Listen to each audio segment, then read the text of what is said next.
No more clickbait, no more sound bites, and no more videos that are over before you blink. No more being told to click this or to share that because some people think you can't think. Choose a new way of doing things. Choose real people. Choose real stories. Choose the Real Talks podcast.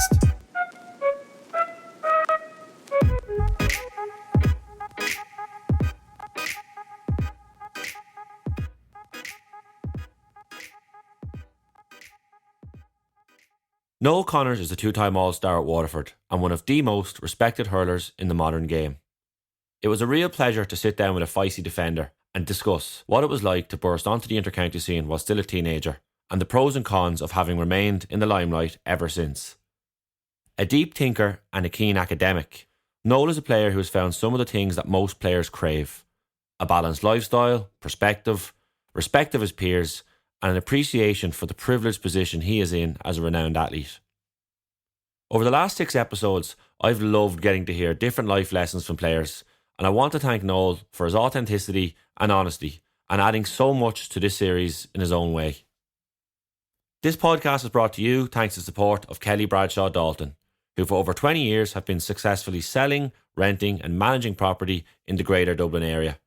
Be sure to check out their website at kbd.ie because this podcast could not be brought to you without them.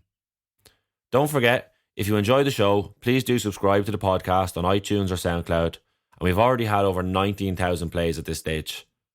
My name is Alan O'Mara, and you are listening to episode 7 of the Real Talks podcast. From the puck out, Nocton wins it for Cork. Nocton sends it across, looking for the 6'7" Twin Tower ball breaks. The front, the hard must be goal. Oh, brilliantly saved off the line by Noel Connors. Who else could do it? A second give it forward to Patrick Horgan.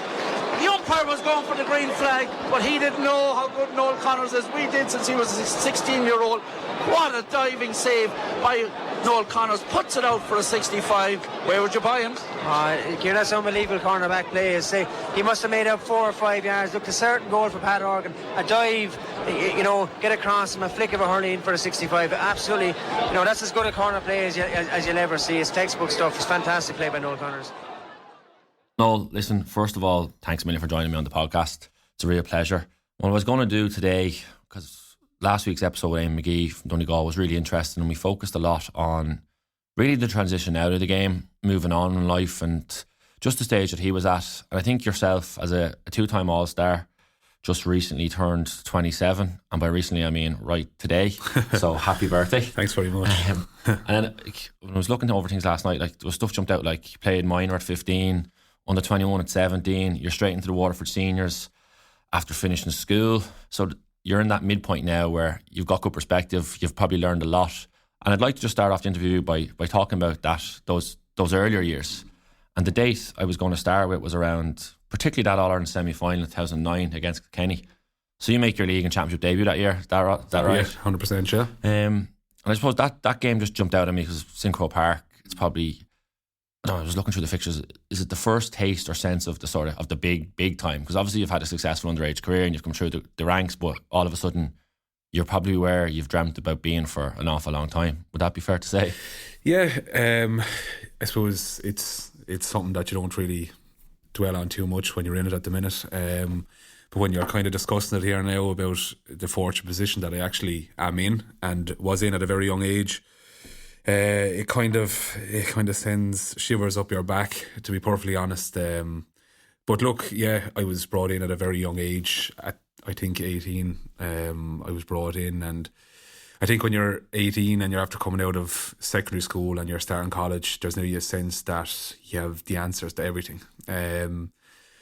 Very naive, in fact, but that was kind of managed quite well by club and family. Have a very strong family behind me and good support system there, but the club have been, very, very good to me since I started hurling, and being from a very rural, small village, I think that kind of speaks volumes for itself. But as I progressed, I think, and going into that match against Kilkenny, it was definitely a dream.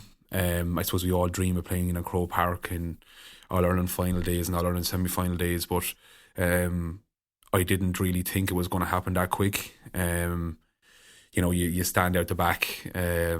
at a house and you tip around with your father and your brother or whoever's there, your cousins or whatever, and you'll be roaring and shouting, hitting the ball after ball, saying you got the last point and you won the All-Ireland for Waterford, that kind of stuff. But I think it's probably one thing about playing.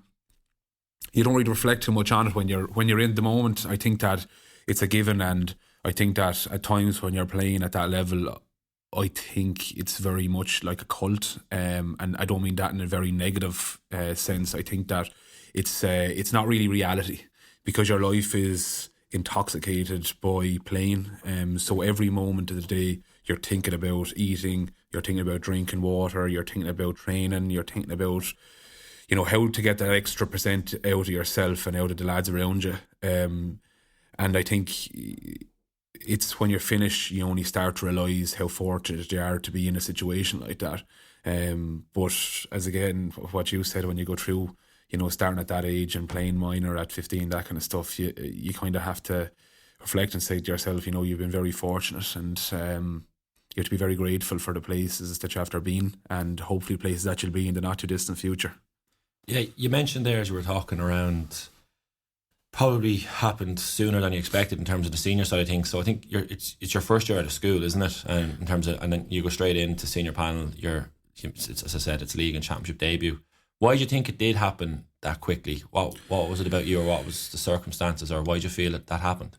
I think there's probably a number of reasons, and I think it's probably best to start at the beginning, and it's to go back to the club. You know, I'm from a very small rural place. Passages, you know, it's at times it's nearly backwards, but backwards in a good sense. You nearly have the barter system still there, but no, it's when we were growing up at, you know, 14, you know, you were playing minor, you were playing R21 at that age, and there was no rules and regulations under age categories at that stage. And when I was young, I was playing at age categories that were well out of my reach at that stage, and I think that I'd had to develop a lot quicker than what most. So I would have had, you know, that being a very, very prominent advantage. So when I was, we'll say maybe 14, I was playing minor under 21. I think I made my debut with Passage intermediate. We were intermediate at the time. I think I was 15. I was only turning 15. So it's you learn quite quickly at that stage when you're marking people that are, you know, a hell of a lot older and a lot wiser and obviously a lot more developed. But I think that too was married with a very fortunate position in De La Salle College. In 2007, we won the All-Ireland Colleges. We won the Harty Cup and the Crow Cup, and the following year I was fortunate enough to be captain with Philip Manny, who was also on the team with Waterford. And I think that kind of put Waterford hurling and a lot of the lads on that team in a very good position going forward. And I think that when I started in WIT, that also kind of added a small bit of value to it as well, because there's a lot of tradition in WIT Fitzgibbon wise. But I think that it was the amalgamation of a number of different factors, and being involved in minor teams again at a quite young age. But look, it's, as I said, it's not something that you kind of reflect on too much. So it's very hard to kind of convey in a very short space of time something that's been very, very impactful on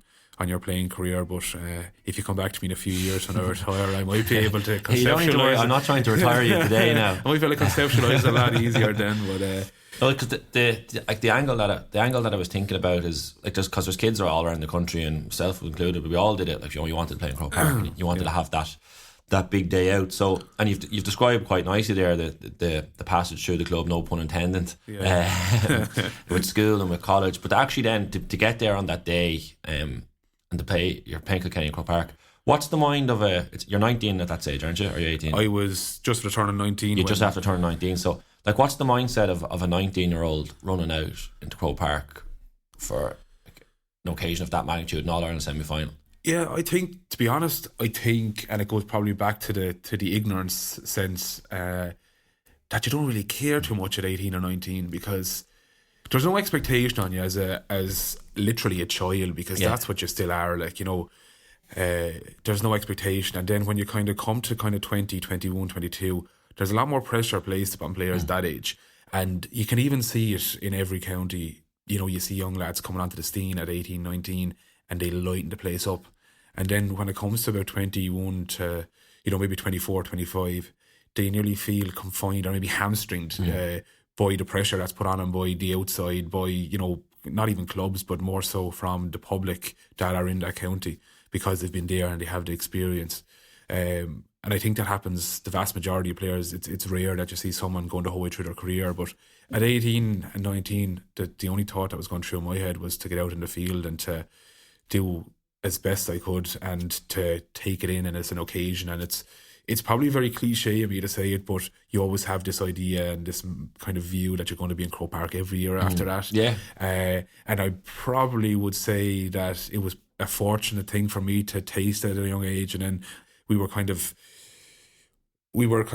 I suppose, developing then a number of years after that, and we weren't in Croke Park for maybe 4 or 5 years, and that kind of leaves, I wouldn't say a bitter taste, but a kind of a very, a taste of longing that you want to be back there and you want to be at the top table with Kenny and Tip and that kind of thing. But it's just to go out there and just hurl it. It's a freedom. Whereas when you get a small bit older, you just feel like there's a lot of pressure. And I think that a lot of inter-county players will say that as they transition from being he's only a young lad, that kind of view. Why do you think that is? Like, it's something I would have thought about before, and I would have experienced and suffered from it as well. And I think most do.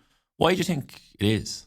I think that at 18 and 19, people don't expect a lot out of you. If you have a poor game, it's kind of like saying, look, he's only a young lad. He's young lad. He's fine, grand, he'll learn. But when you come to like 21, 22, 23, they're kind of saying, listen, Jesus, he'd want to start learning now, or he won't be long on the team. So there's definitely that aspect of it. And I think people as players, as every player does, they probably get caught up in that a small bit too much. And they feel then when they get to that age that they have to be lighting the place on fire every day.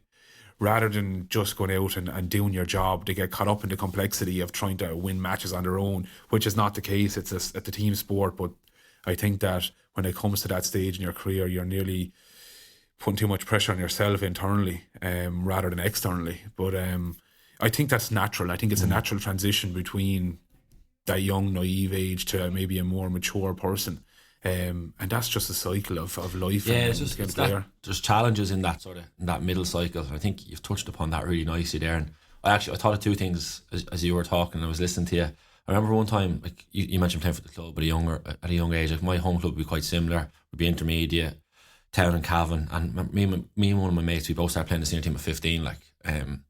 And we're in school one day after the following game. I was like, "Oh, you played yesterday, and you played well yesterday." I said to my mate, and he was like, "Oh, what did I like?" And I was like, "What do you mean?" He was like, when you're our age, like if you hand pass the ball 5 yards, like people clap at you and tell you well done, like exactly. Yeah. But that changes. It definitely does change over the following years as people expect more from you. And I think probably as people expect more from you, you probably start expecting more of yourself as well. And the second thing, because I was driving on the road the other night and I was listening to a separate podcast with Johnny Evans, the Northern Ireland footballer, was on it, and Graham Hunter was talking to him, and Johnny was quite similar. He made his Northern Ireland debut before he'd even played senior club football, but he mentioned about playing against Germany, and he said Thomas Muller was playing and he was just running around the pitch laughing, like he was laughing and joking, talking to him on corners, not in a trying to distract him sort of way. And then he mentioned about Bastian Schweinsteiger coming in, and he goes, "I expected the efficient, the German mindset, very serious." And he said the lads were just so relaxed and just enjoying playing for what it was. And it's something I've thought about quite a bit over the last while, and that I think we might, you might agree, you might disagree, but I'll just ask you, but do you think we've lost a little bit of that in terms of GA and playing? I think most sports have lost sight of it.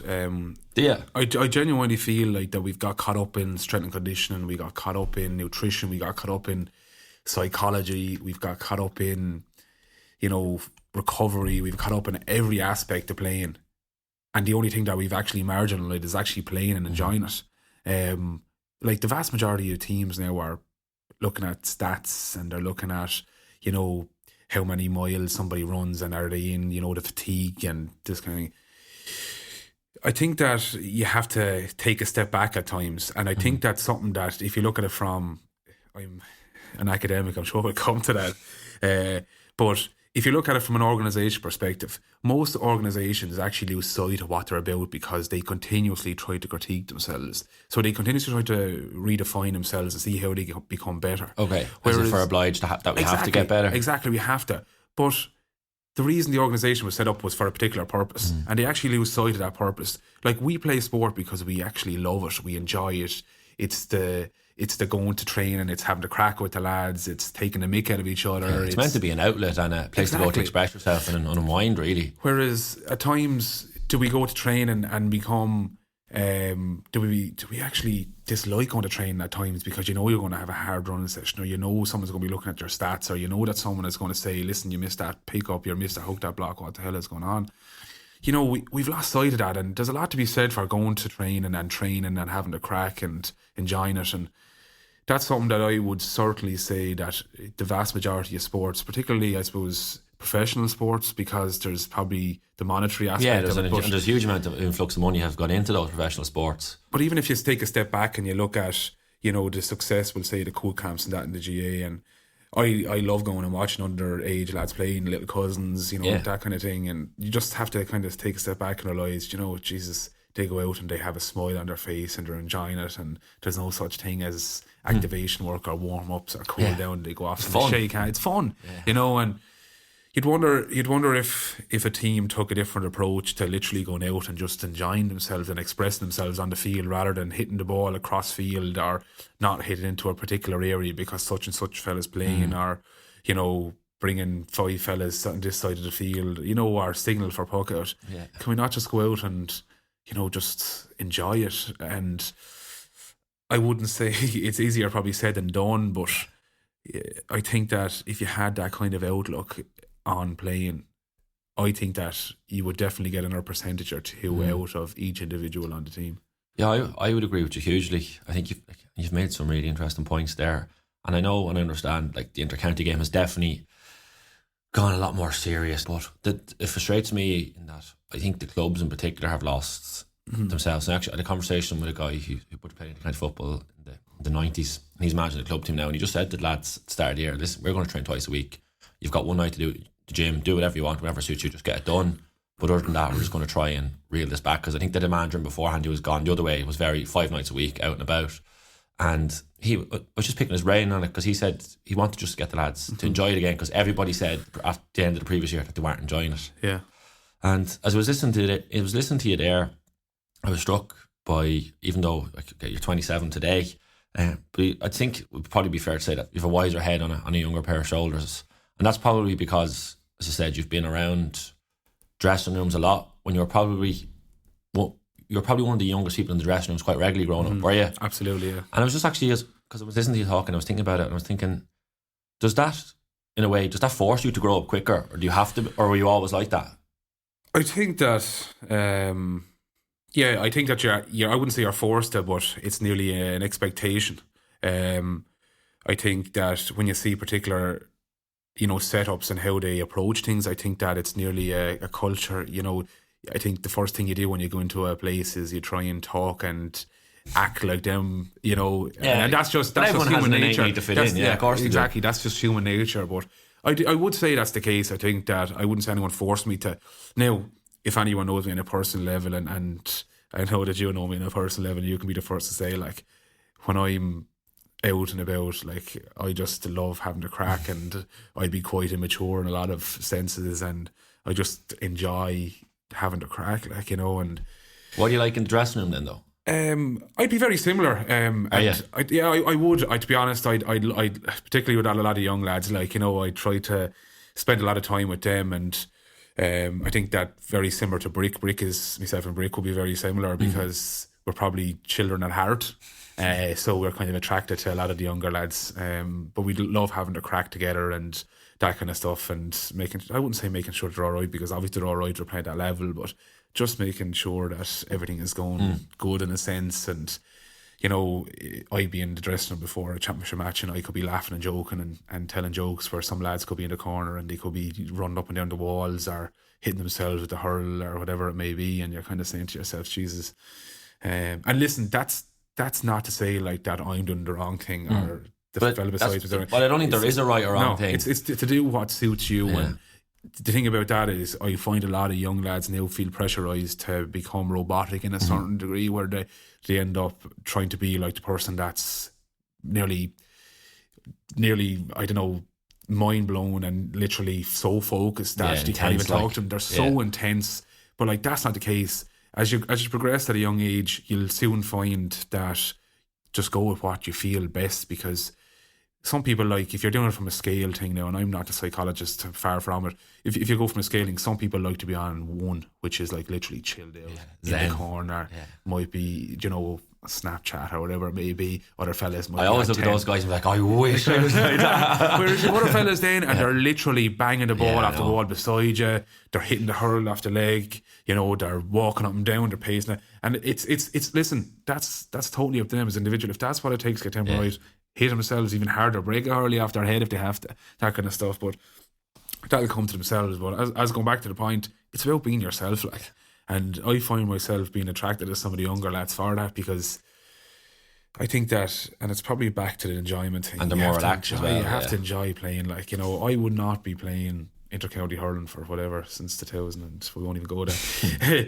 But I wouldn't be playing it if I didn't enjoy it. I absolutely love doing what I do. And I think that if you don't enjoy doing it and it becomes a burden, or you feel like it's a chore, I think that all you're doing is taking down the setup with you. So if you're going in with kind of a negative frame of mind, that's going to rub off, and that's just reality. It's something that's going to happen. It's go in there and enjoy it, go in with a smile on your face every day. Like, I'll be honest, I go to training every day about an hour and 10, maybe an hour and 20 before every train, and it's literally to go in and have the chat with the physio, and chat with the lads that do the water. That's actual time to relax and unwind a little bit. It's literally go in and have a chat with people that are very alike.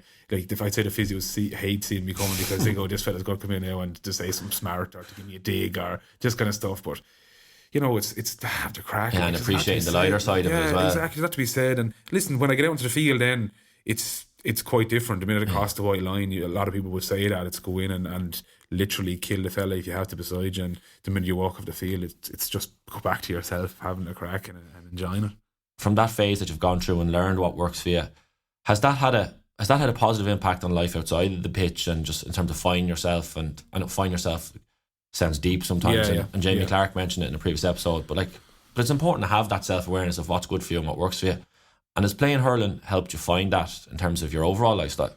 I suppose I've been very fortunate to get involved in things with like the GPA and that kind of stuff, where, and it probably sounds very corny in a sense, but as you said, to get involved in life coaching, like I was asked to get involved with them at a quite young age when Owen Murphy and a lot of the senior lads were there and they were coming to an end, and I was kind of the first cohort of young people to go forward, and I got involved with them I think in about 2009 when I started, and I would have engaged with life coaches and that kind of stuff.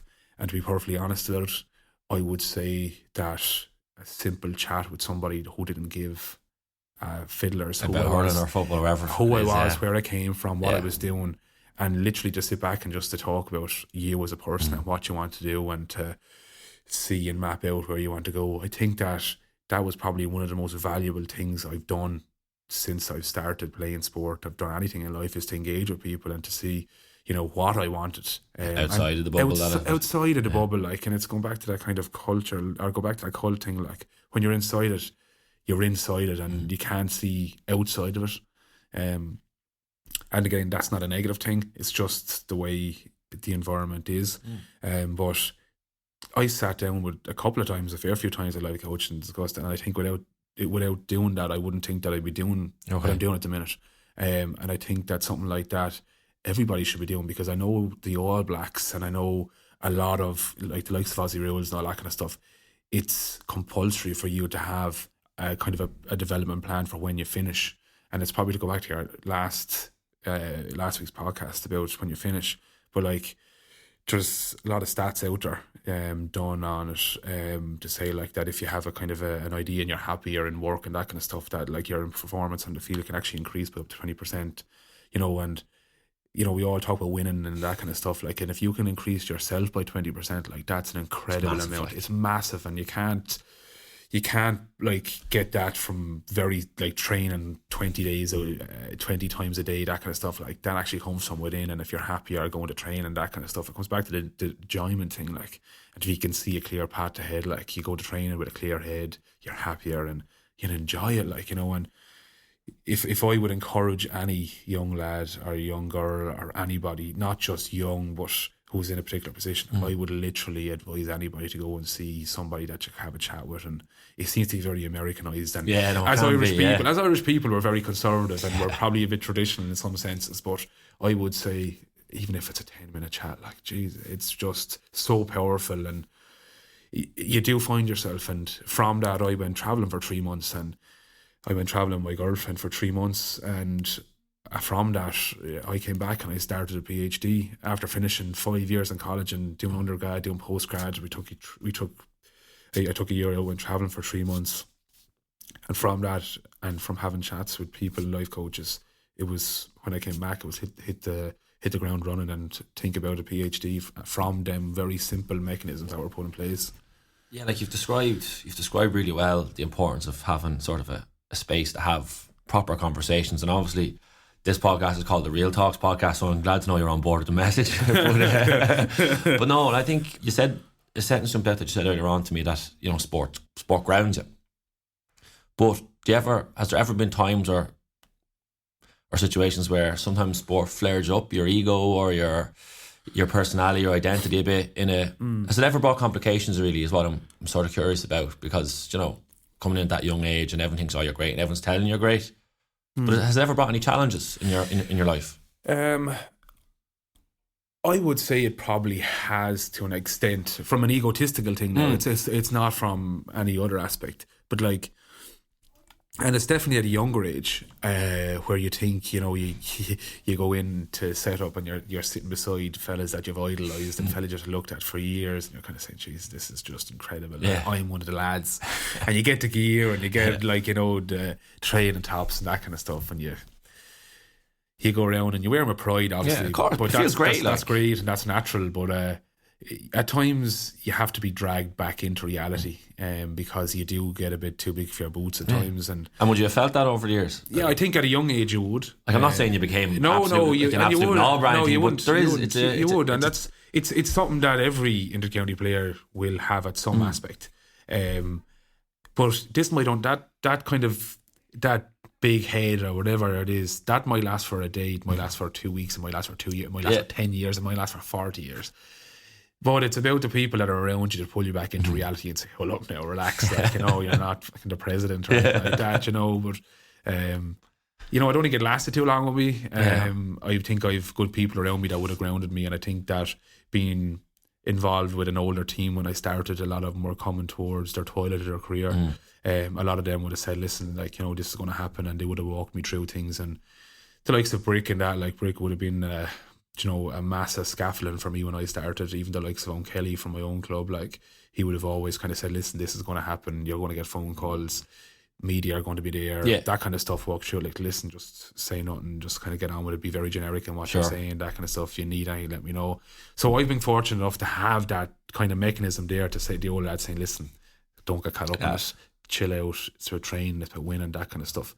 So it would have happened maybe for a very short period, but family and friends would be along, giving you a kick in the arse and saying, listen, you're just the young lad from Passage East, you know, and you're not to forget that, because if you lose sight of who you are, that'll end up affecting your game. And, you know, unfortunately you see that quite a bit in every walk of life, not just hurling or football. No, it's business, it's everything. Politicians, the whole lot, you see it all the time. But it's probably a lot. It's probably a very business, commercial thing. You surround yourself by good people, like, and they won't be long pulling you back into reality. No, that's why I was asking, because, like, people, like, we see it all the time. It's like, it's part of growing up and it's part of learning, and you do have to, because, like, no matter where you're from, what age you are, like, you can completely understand why a young lad would get a little bit of a bigger head for a while. Absolutely.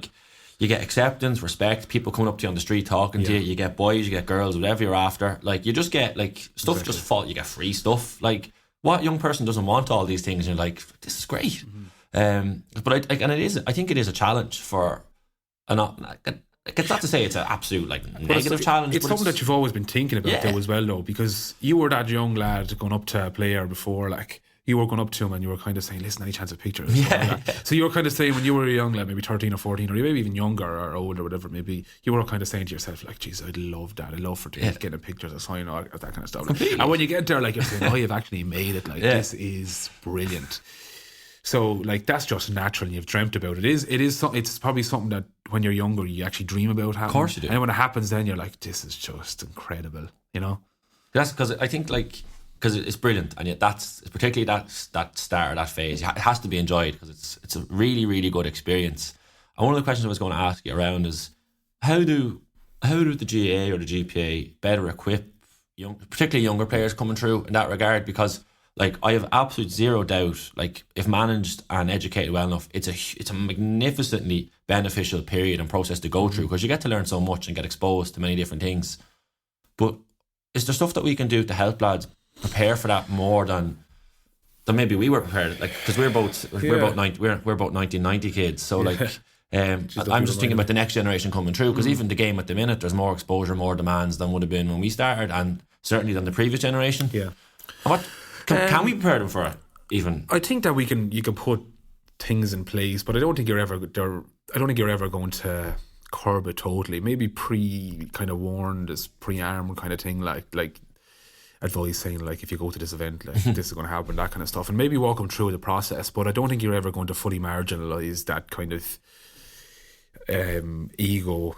No, I don't think you ever can. No, but it's more just around the sort of the education aspect. But then again, like when you're 18 or 19, you probably don't want to hear that stuff either. And that's the thing. When you're 18 and 19, you're thinking you're going to be there forever, and that kind of thing. And you don't really care, like. No, you don't, and you're more interested in playing and doing that kind of stuff, like. And you're thinking to yourself, like, I've loads of time to deal with this kind of stuff, like. But the reality is, and it's probably it's spoken by so many people when they're finished, it is literally a blink of an eye, and that is, I can honestly say from the bottom of my heart, it is literally the blink of an eye.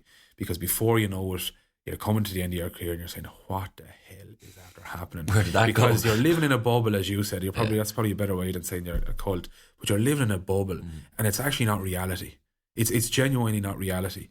And you have to step outside of that at times and, as you said, like reflect on it and realise how fortunate you are, that kind of stuff. And it's probably going back to the retirement thing. It's at that stage of your career where you're saying, Jesus Christ, what the hell is after happening? You know, but when you're 18, 19, you don't care. You really genuinely don't care. Because you're saying at that age, like, I'm only on the planet in 18 or 19 years, like, I'll get 10 years out of my body easy. And I think you have to be a bit realistic about that as well. You know, the demands on players now. Fellas are going to be retiring after about 6 or 8 years because the amount of work that players are putting through their bodies is absolutely incredible. They're putting more miles on their body than they are in their cars, I'd say, annually. That kind of thing. And not to say that's a negative. That's not a negative at all. You're actually training at a very elite level. And it's incredibly enjoyable, don't get me wrong, but you see the likes of fellas now retiring at 20, 28, 27, 29. Years ago, like, you'd see the likes of Tony Brown, for instance, 40, I think maybe 40, maybe 41, but which is crazy. Like, you know, fellas now are retiring very, very young in comparison to before. 30 seems to be the cut-off point at the minute, isn't it? Absolutely. Like you'd be very fortunate enough to go through your career without a major injury as well. Like, so, and that's just going to happen because you're on the field so many days of the week and you're in the gym so many days a week. So it's inevitable you're going to pick up some sort of an injury. So when you factor all these things in, like, your career will go literally before you can even blink. So it's to enjoy it. And when you're 17 or 18 or 19, when you come to a panel, it's to kind of recognise that and to say, listen, I'm going to put everything I can into that, and if that is to go and think about what I want to do afterwards, or make sure that I'm as fit as I can be, or, you know, as recovered as I can for the next training, so be it, and do it and enjoy it and leave a legacy for yourself. I suppose it sort of leads me on a little bit to because one of the topics that I wanted to cover was around leadership. It's something that it's been a constant strand, sort of in different ways and forms across all the episodes.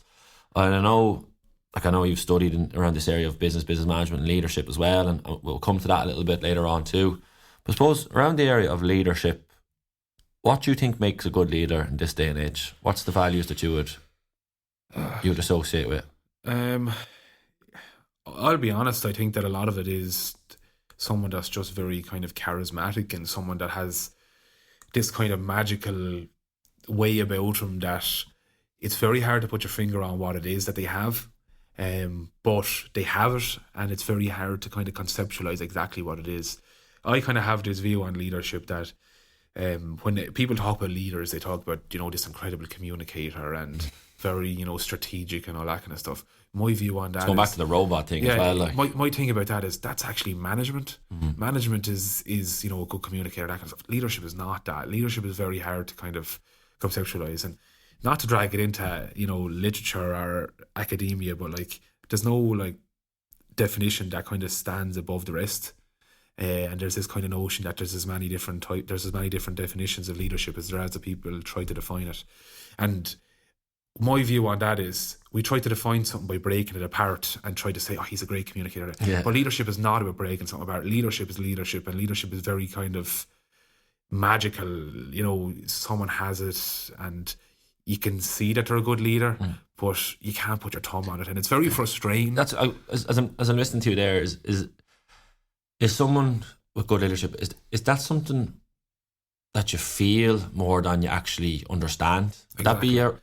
I don't know, I've never really said that out loud before, but it's just as I listen to you. Yeah, it certainly is, and I think that it's someone also that's doing something for the right reason. I think that has a lot to do with it, to be honest with it. If someone is doing something for the right reason, I think automatically then that their charisma then kind of rubs off on other people, and you can see that they're putting in an incredible amount of work or effort, whatever it is, and I think that all kind of goes into it. But it's very hard to kind of say what a good leader is, because you don't want to say he's such and such a thing, like, and that just sounds so generic, like, and I just hate that. I think everyone goes like, Roy Keane, like, great leader, like, why? Because he was a hard tackler, etc. Like, but there's a lot more to it than that. Like, to me, that just sounds like robotic. Like, that's not what leadership is about. Like, it's not, and that's probably. It's probably sounds like I'm covering over the cracks and I'm not giving you an answer, but I don't think you can actually say what a leader is. You just know them. You just know them in act. You know the way they hold themselves and the way in which they go about their work. That's a leader to me. Okay. On the topic of leadership, then I feel like I'll have to ask you about, obviously, Derek McGrath's in charge of you guys now, because as someone, I listen to all sorts of interviews, podcasts, TV, radio, newspapers. He just strikes me as someone that's, for me anyway, as a player looking on, he's the type of manager I look and go, like, I think I'd like to play for him. Now, I don't know him, like, I don't know anything about him, but I just look at him like, I like the way he talks, I like the way he deals with the media. He's not afraid to be open and sort of be, and he just feels as if he's not the same as the generic trainer. No, but I just feel like he's very comfortable himself, and he has his style, and he's okay with that. And that, again, his style's not right or his style's not wrong. It's his style. And I suppose, how have you viewed playing under Derek? Because he's someone who people I think are very interested in. Because even a couple of people I told that you were coming on through the podcast, they were like, ask him about Derek. Like, he seems really interesting. Like, what's your sort of understanding of Derek? Or like, Derek is Derek. Like, Derek is, as you can see, he's very open, transparent. He wears his heart on his sleeve, and he says it as it is. Like, he doesn't try to paper over the cracks, and he doesn't try to give interviews that are 3 minutes long by saying absolutely nothing. He says a lot by saying nothing. He says it as it is, and Derek's view is to try and develop the players, not just as athletes, as hurlers, but as individuals. Like, he tries to invest in them outside of playing also. He wants to see every player get on with whatever it is, career or college, outside of it, because he realises that also there's a lot more to sport than just playing, and he wants players to be respectful. He wants them to develop. He wants them to be the best person that they can actually be.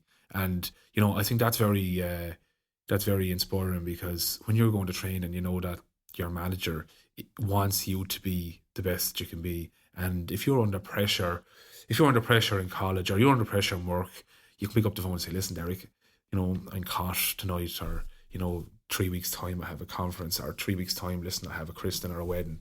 He's totally understanding. So there's trust there. He realises that the players drive it, and that the players wouldn't be there if they don't want to be successful, don't want to win. So he's probably there more of a facilitator, and just making sure that we're in a good frame of mind, and we're happy, and we're getting on, and we're enjoying it. And I think that kind of comes through a lot of his interviews. And it's definitely something that he has brought to the Waterford setup. He's brought up a lot of honesty, integrity, humility, where he just wants us to be very respectful. And he would always say to us, and it's something that it's something that's really powerful. He'd always say something to us like, if we were after a championship match and regardless of the score, and if we were all going out for a few drinks together, and because it's something that we don't do that often, like he'd go out and he'd say, listen lads, I want you all to go out together. I want you all to go out and enjoy yourselves, and be respectful, because not in an arrogant way, everyone knows who you are, and don't forget who you're representing. You're representing your clubs, you're representing your families, but you're also representing Waterford and the Waterford people and the Waterford jersey. So if someone is whatever under pressure, or if someone needs to be brought home, make sure you do it. If someone gets into a bit of a discussion with someone, make sure that's dealt with. We all stay together and we do everything together, and that's just the way he is. So he doesn't want any stories coming back. He doesn't want someone to be left out hanging out to dry, that kind of thing. He's very much about looking after one another. And I don't want to use the family analogy in sport, because to be honest, it's overused, and it's not. To me now, it's not there like anymore, because it's actually lost its power. When something becomes overused, it's lost its power. But he probably used a lot of the values to deal with that.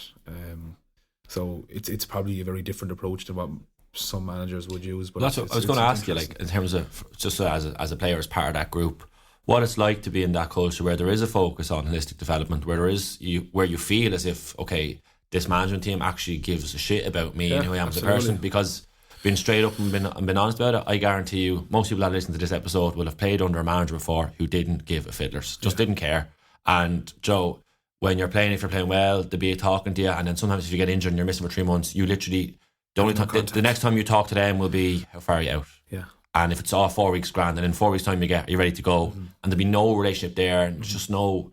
And I think a lot of people will play under a manager that have that experience. And I suppose I'm just interested to know, like, what's it like to be in an environment where you feel that nurturing or that care. I think there's definitely a sense of comfort there, to be perfectly honest about it. 100% a sense of comfort. Like you get the extra percentage out of one another because of that. Because you enjoy going to train and you enjoy doing that kind of stuff, and we're all after playing under managers who are very dictatorial in their approach and autocratic, or whatever way you want to look at it. And like at that point you kind of you go to train and nearly with the tail between your legs. You're like, oh jeez, it's train again. But with Derek, like it's fine. Like you go there and you enjoy it and see the crack and so on and so forth. And like, to be honest, last year I did a lot of travelling with my research. And I would have been in Sweden and Italy, and I would have went to the UK a lot, and even like the last couple of weeks I've been in Paris and that kind of stuff. So I would have missed trainings, but Derek would be listening, like, your job is your career is also as important, if not more important than anything else. And I think Keane O'Sullivan and Jim Gavin used a very similar analogy where they talked about like glass or something like that. And it was glass balls that you have to look after. Exactly, and I think that Derek is kind of using very similar values, where it's interesting. He talks about the importance of, like, your family is obviously most important and your career is most important. And that's the thing, because your sporting career lasts, whatever, say, let's put 12 years on it, but like your life lasts forever. Not forever. What are you drinking down here? I wish it was forever, but for a lot longer anyway. But and I saw that glass balls analogy too, and it did make sense. And I suppose, like Derek and Jim Gavin, I think they do represent a new style of leadership. Yeah, and the one thing about it as well, though, I think that a lot of players now have a lot of players now are more educated. Like, and that's just it's fact. It's the development. It's development of players. Like we see the likes of even Keane O'Sullivan. Like, he's working at PwC as an accountant. See a lot of people in top jobs setting up their own companies, like Noel Mack, who was on with you, and like me was on with you, he's his own company, like, whereas going back 10 years ago or less, even when I started, a lot of fellas were construction, reps, they were doing rep jobs. Now, don't get me wrong, there's nothing wrong with it. If they enjoy that, that's perfectly fine. Whereas now, a lot of people, the vast majority of players are in college and that kind of stuff.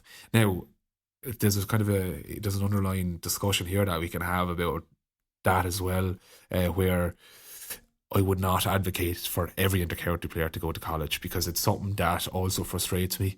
It's something that it's nearly a culture in Ireland, and it's a discussion. It's a discussion around leaving cert players where they're going, like, where are you going to college? Yeah, there's no such thing as what do you want to do? What do you want to do? Yeah. Like, that thing is far gone. Like, it's nearly frowned upon now if you don't go get a third level degree, which is absolutely insane. You go to like somewhere like Germany where there's there's just as much emphasis placed on someone that gets, a trade or whatever it is to somebody that goes to college. And I think there's been a couple of things that have kind of fueled that. First of all, you have the social thing where people are saying, Alan, where are you going to college? What are you thinking about doing? Yeah. Then you have the colleges themselves. A lot of them would be saying, Alan, you're a great footballer, we'll give you a scholarship. Yeah. We'll entice you. And that ties back to the ego and stuff that we talked about earlier on, and you're going, I want one of them. We'll pay for this, we'll give you accommodation, we'll give you that, which is totally wrong. Yeah. And then you have others, including parents, saying, you should definitely do a job in IT. There's loads of money in IT. Yeah. And the child could be like, I hate IT, what am I doing it? So there's so many different things there. And I would say to any person that's thinking about going or to doing their leaving cert, if you want to get a trade and you find doing carpentry is something that you always wanted to do it, like, and don't be listening don't be thinking about 10 years down the line, that kind of stuff. Do it because you enjoy it. Like, I play sport because I love it. I'm doing research because I love it. I get up in the morning and I get a buzz coming into college and reading things and writing things, that kind of stuff. I'm living a dream doing it, like, but I couldn't imagine getting up in the morning and doing a job that I hated. So I suppose there's a number of things there. Colleges need to kind of chill out, offering places, because it might be the best thing for the person. Because they're a great footballer or a great hurler doesn't mean that they have to go to college and represent it. The reality is a lot of the major colleges have more interest in using it as a promotional tool and nearly confine them to do jobs, that kind of stuff, like, which is not about, you're not a commodity where you can be bought and sold. It's not about that. It's about the individual. If you're interested in doing something like that or becoming a chef or whatever it may be, do it. Like, don't do it because don't go to college and do 5 or 6 years of something that you hate, because the reality is you're going to be working it for the rest of your life. And life is too short. Like, Jesus, getting very deep again here, but you're 100% right. Don't conform to society by saying I'm going to college and I'm going to do such and such because everyone else is doing it, or because your mate on the road is doing it, or your mother's telling you, your father's telling you to go, you should do IT, or you should become an accountant because it's good and it'll look great for the family. Like, don't do it because of that. Like, Jesus, do it because you enjoy it. Do it because you love it. If you enjoy getting up in the morning and you go off on to become a personal trainer, like, fair play. Like, go do it. Yeah. You'll put a lot more emphasis on something. If you're like, everyone knows it, the more you enjoy something, the more emphasis and the more attention you're on to, the more you're going to get back out of it. So do it, like, and don't be afraid to go against the grain. Like, don't be afraid, because even now, like, you look at there's a shortage now in people that do trades, like, and there is a housing, kind of, I wouldn't say the boom, but there's a demand for people, and there's no trades people now. Like, so if you go against the grain, like, everything is cyclical, it'll always come back, and it could be in your favour, but. Listen, geez, go off and do it. Don't go to college because your mate or your friends are doing it. Just do it because you enjoy it. And don't do something because, again, in college because your friends are doing it. If you're different and you want to do something else, do it. The big point I wanted to make was actually around particularly younger people making decisions and not being equipped to make the decisions, because you spoke really brilliantly earlier on around that life coaching aspect, and people hear life coaching. And I was guilty of it too. You think that's a bit American. It sounds a bit wishy-washy. Don't know about that. But, like, I feel as if our education system doesn't give young people the best chance that they have or need to figure out what you want to do. But what I suppose the last point that I wanted to pick you up on of what you said there was around your studies. And I think you made a great point around that it's not for everyone. That some people prefer trades. Like, I know myself. I went to college, but it never really. I enjoyed the social side and playing a bit of ball and relaxing, and so it is good for your development as a person, I suppose. But I'd be more of a doer. Like, I like to just do a job, try and do it. If I do it well, great. If I don't, some tell me I didn't do it great, and learn how to do it better the next time. And I'm interested sort of your passion for education, for the academic side of things. The first question is sort of, what are you studying now? And then the second question would be, where has that come from and how you're wired? I suppose I'm studying at the minute. I'm looking at I'm doing a PhD, so I'm actually in the process of writing it up. So how long is a piece of string before you would ask me that question? I don't know. Hopefully I'll have it done by September time.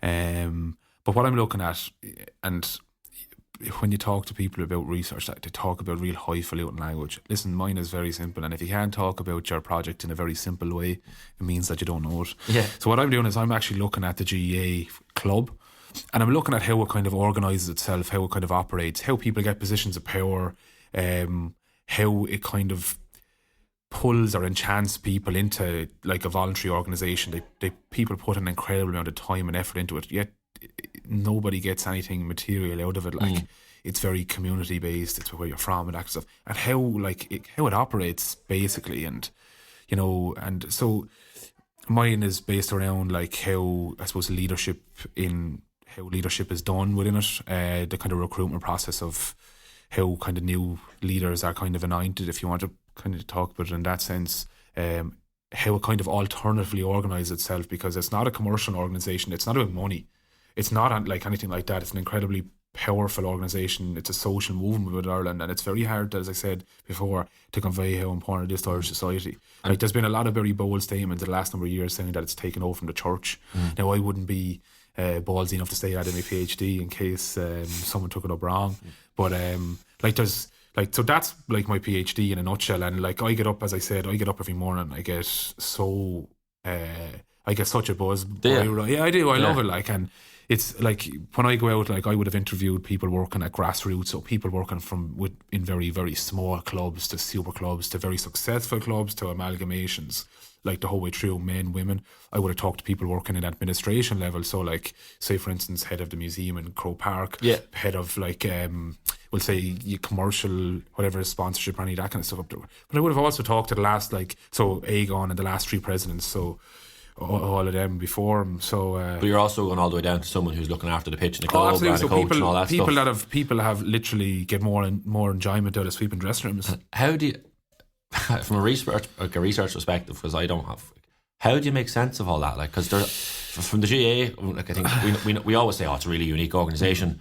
but like it actually is. Like I doubt that there's a model you can compare it to in the world.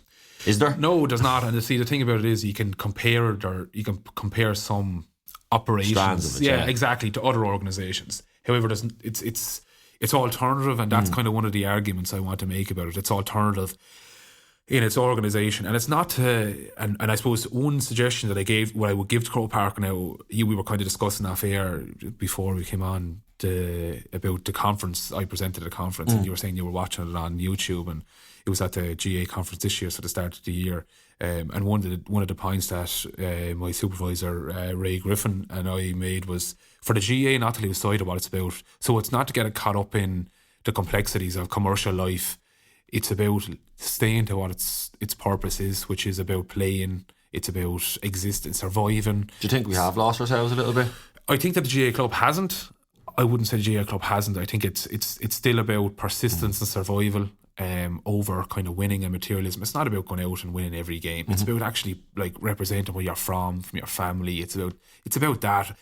At times we probably toe the line with commercial things from an organisational perspective, but I think that we're quite good at kind of navigating that thing of not becoming a total commercialised organisation. But I do think that some strands of that are very important. So like if we didn't have a lot of that, how would we fund some of the GAA clubs and their operations and that kind of thing? Yeah, so, there is a balance to be got. So there's a very good balance, and the GAA does it quite well. It's just the fact that what we would advocate is for the GAA club not to lose sight of persistent and survival over winning a material. Like a lot of stories they would have talked about, I would have asked them kind of their lows, and every person would have said a low would have been losing somebody that was very important to the club. So like it wasn't about losing finals, it wasn't about that material thing. It's actually about losing such and such a fellow who was Mr. whatever he was, Mr. GA in the community, that kind of stuff. So like it's not to lose sight of that. So that's one thing that is very, very important, and it's something that I would say to GA, like that if we lose sight of that, we'll lose sight of our soul, really. What's the long term gain with the research, and for yourself where you see it going? Because obviously you don't take a chunk of work on like that to understand, to park it and let it be on a shelf in the library. What's the outcome of that research that you would like, and how do you see it benefiting you further on down the line? Where do you see that going for yourself? Yeah, look, I suppose from a very practical avenue, you'd hope that the GEA would take some of the findings on board and try and promote them or advocate for If you them. give them one finding, what would it be? It's probably the one I would have already talked about, is not to get caught up in the commercialised world, like, because you lose your soul. We're not about that. Like, that's probably the one thing that I would definitely advocate for. I suppose from a job or an occupational side, I'd love to get into academia and do further research on the organisation. I think that I'd have really, valuable, access to interesting people and that kind of stuff. So, and in fairness, like, that every person that I contacted were like, yeah, response rate, no problem, 100% response rate, any person I rang, no problem. When does it suit? Because I think when you're doing stuff like that, it obviously helps that you're talking to people who do care about it as well, And that's so important. Like, that is very, very important. Like, because I couldn't imagine, like, some Joe So coming in and, like, he doesn't have a clue about GA and asking me about it, and I kind of saying to him, like, there's not really a kind of sense of sincerity there. Like, but when, like, I go and I talk to people about it, and it's very instant. It's like, yeah, no problem. What do you want me to do? When do you want me to do it? So that's extremely beneficial. Yeah. Like, and it definitely is shortened. Like, it definitely has shortened a lot of the research. Like, because I know people struggle with data and they try to get out to people, and people are kind of reluctant at times to get involved in research, because research is at times a very kind of dirty word. Yeah, trying to doesn't sound very sexy. They to some figure out, people, like, Jesus, is there an issue here? Like, rather than thinking about the benefit of doing it. Sure. So hopefully I'll get into academia in the not too distant future, and at that stage I'll hopefully be working. Well, you're soon to be Dr. Connors as well, sure, aren't you? Yeah, Doc. Yeah, hopefully soon. It'd be great, I suppose, personally. To be called Doc. Yeah, well, your new nickname. I've been called a lot worse now than Doctor, to be honest with it, and that's on a daily basis. But yeah, look, it'd be great. And I'm not doing it for the title or anything like that. I'm doing it for the enjoyment. And look, it'll be hopefully beneficial for clubs. Like, I'd love to go to clubs and just say, listen, lads, this is kind of a few things that you could take on board, and maybe a few clubs that are struggling, you could say, listen, maybe place more emphasis on this, or maybe you could do this, or maybe you're doing everything right. It's a cycle, like, and everything in life is cyclical, so it's just going to go, we all ebb and flow in down and out of success, like, so every club's the same, and it's just kind of ride the wave and make sure that you're still inspiring a new generation, and keep your toe to the line. I think one of the things that certainly has jumped out off you over the course of the conversation is that constant, if it's learning and if it's getting better, or getting a better understanding, both on the field and off the field. I suppose just as I'm finishing up, I suppose you're at a stage in life where you're heading towards, like, the latter ends of that development stage, if it to do about your studies, and sort of hurling. You're moving on towards that sort of more experienced end of the scale, and obviously you're playing for a county who have. So what's the best way to describe it? That you're there, you're thereabouts. You can see it. Yeah, you're knocking. You can smell it. You can touch it. We just haven't grabbed it yet. And I suppose that determination for both of them. Where do you see that going for on the pitch stuff? What's the dream on that side, or how do you see that developing? Yeah, look, the dream hasn't really wavered any bit since I could walk. It's to always win the All Ireland, and he'll be very foolish and naive not to think that's the case. Every inter-county player wakes up, of course they do, every day of the week thinking that we want to win Liam McCarthy or we want to win Sam Maguire. And look, we're competitive individuals, regardless of who we are off the field. We're all competitive natured individuals, and we all want to be there. But listen, there'll be no. I think that it's definitely a dream. It's a dream that to walk up the steps and look out and lift up Liam McCarthy, and you could kind of say to yourself, at least that's another dream, reached. And I think that it's like everything. It's like Maslow's hierarchy of needs. There's always something else. Then when that happens, you always find a new avenue that you want to go down, or a new dream that you want to fulfill. And I think that we'll never ever be happy in life. Not that that's a negative thing, but we'll never be happy in a contentment sense, like that. If you win the All Ireland the following year, you want to win it as well. Like, so it's just it's something that we all need as humans. We always need something to kind of hold on to our grasp, or to some sort of vision in front of you that you can aim towards. Because without a vision, you're kind of like a lost soul, really, aren't you? Yeah, because one of the things that I was thinking about is because you'd hear quite a bit in both codes. So those the teams that are knocking, so you've Mayo in football as well, that are constantly thereabouts, but just haven't done it. Does that, when you're thereabouts and just haven't got there yet, does that make it harder, or does it make it easier to keep going back? Do you get me? Because there's obviously at the end of every season, there's questions. You ask questions of yourself, of the environment, of everybody around you. To be there within touching distance. Yeah, I suppose from a personal level, I think it's easier to go back because you know you're close. Like for a number of years, we were in a very transitional phase where like Jan and Tony and Ken and Kelly and Milan and all were like it was a huge vacuum. Yeah, there was a massive like cohort of them that literally ran water hurling for years, and they all left. Like not left, but they retired. And we were kind of in a pretty poor state for a long period after that. So it was difficult to go back then when you were kind of thinking to yourself, Jesus Christ, we're a million miles away from where we want to be. But like the last number of years, like whatever stage you went out in, like semi-finals the last couple of years, like you always feel like, you know, next year like you can get an extra percentage of yourself, like, and you can go there and you enjoy going back to the well, like, because when you don't fulfill your dream, I think that you feel like that, not a failure, but you feel you haven't got there. So there's always a kind of sense of energy that you're very, very close, and it just kind of takes maybe a small bit of luck. I don't know, maybe you make your own luck. A lot of people say you make your own luck, but at times you need a rub of the green or a decision to go your way, and you just hope that sometime that'll happen, and you'd hope that everyone would stay injury free and that you'd have a long summer. But it's easier to go back when you're close because there's not too much then between yourself and Liam McCarthy at that stage.